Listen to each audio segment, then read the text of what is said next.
अब तो आजा बाबा आएंगे ना मोर हमारे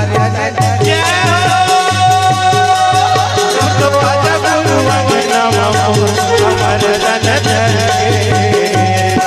हमारे तन धर के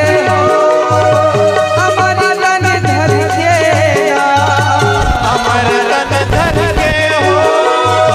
हमारे तन धर के हमारे तन धर के हो हमारे तन धर के हमारे तन धर के हो हमारे तन धर के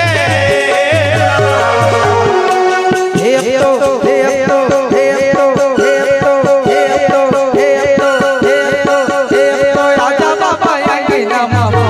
हमारे तन धर के तो आजा गुरु आएंगे ना हमारे तन धर के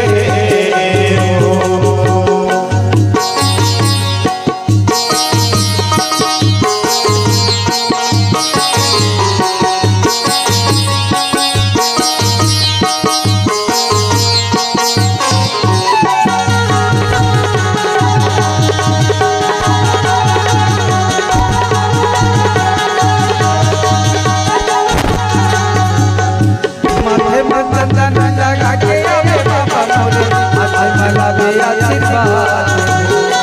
माथे में चंदन लगा के आवे बाबा मोरे माथे माला दे आशीर्वाद ये माता सा पूरा लाला है संगी वाले आवे बाबा मरण मोरे माता सा पूरा के मना बाबा भरत हवा तोरे ये माथे में चंदन लगा के आवे बाबा मरण मोरे माथे में चंदन लगा के आवे बाबा